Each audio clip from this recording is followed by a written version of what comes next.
Welcome back, Days of Our Lives fans. Today, we're diving into one of the most emotionally devastating and plot-twisting storylines Salem has seen in recent memory.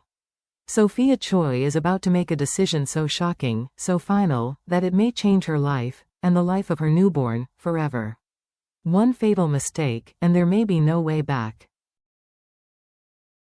It begins not with celebration, but with chaos. Sophia Choi's delivery, once planned with hopeful precision, unravels in the most devastating way. Instead of arriving at a hospital surrounded by doctors and emotional support, she finds herself in the most vulnerable position imaginable.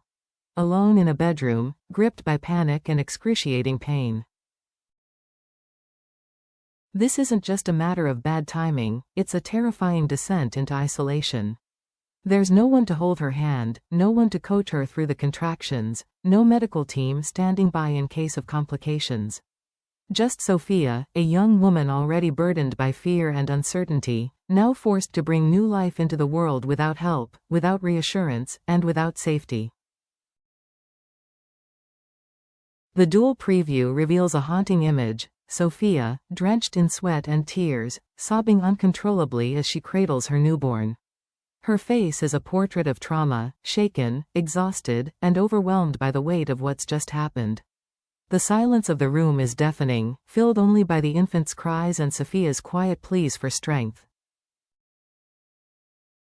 And then, in the aftermath of this traumatic birth, Sophia makes a shocking and deeply telling decision. No one can see the baby. Not her mother, not Tate, not even the hospital staff.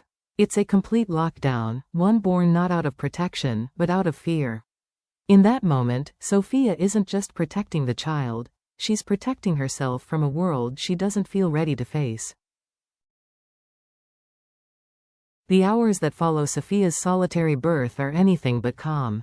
Her emotions ricochet like a pendulum, swinging from maternal tenderness to outright panic. It's not hard to understand why. The hormonal crash after childbirth is overwhelming for even the most prepared mothers. But for Sophia, already conflicted about keeping the child, already consumed by doubts, every minute feels like drowning in indecision.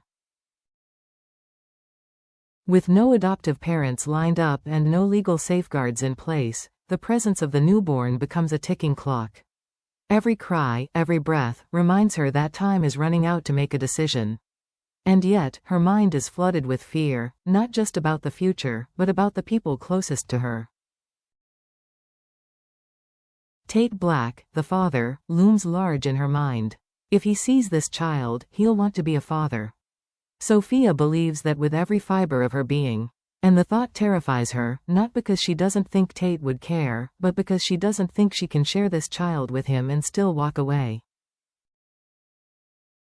And then there's Amy Choi, Sophia's own mother, a woman who's always been a fierce protector and matriarch. Sophia knows that once Amy lays eyes on her grandchild, the emotional attachment will be instant and irreversible.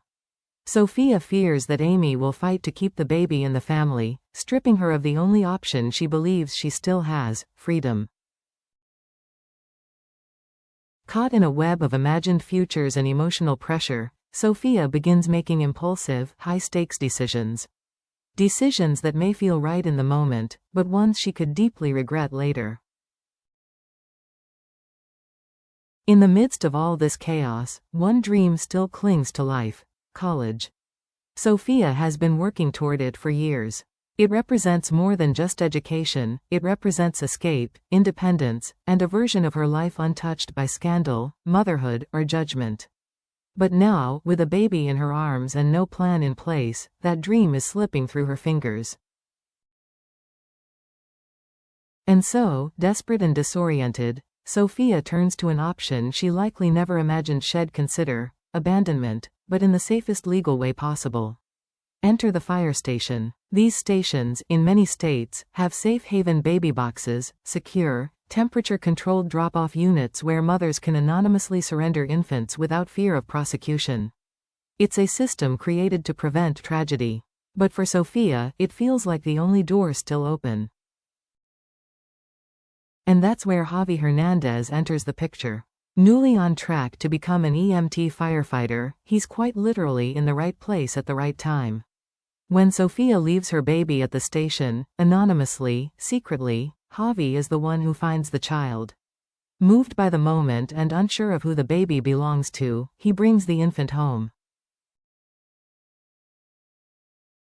There, he hands the newborn over to Leo Stark, launching the most unexpected twist yet. Leo and Javi, two of Salem's most unlikely parental figures, are now temporary caretakers to an abandoned baby they know nothing about.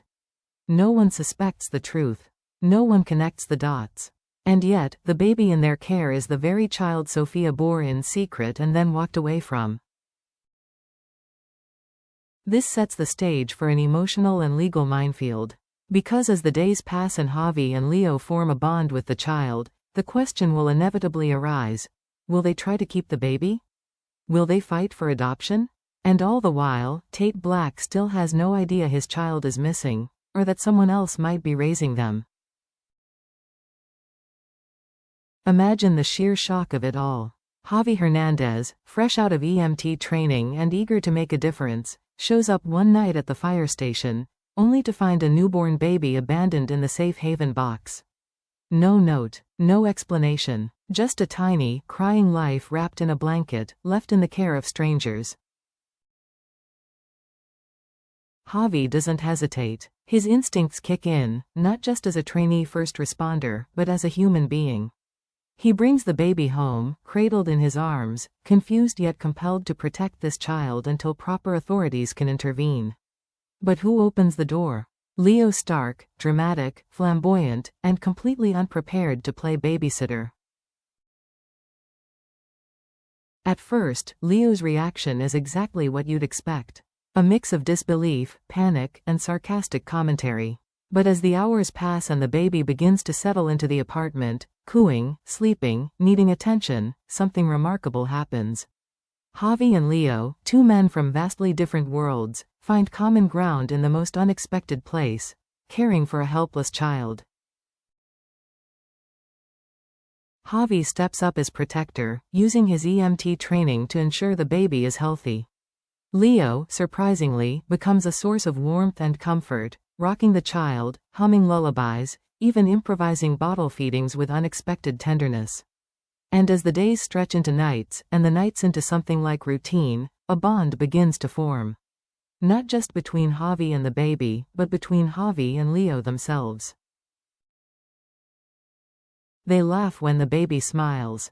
They panic at the first sneeze. They argue over burping techniques and diaper sizes. But they also grow attached. Deeply, unexpectedly attached. The question that begins as a whisper soon becomes impossible to ignore.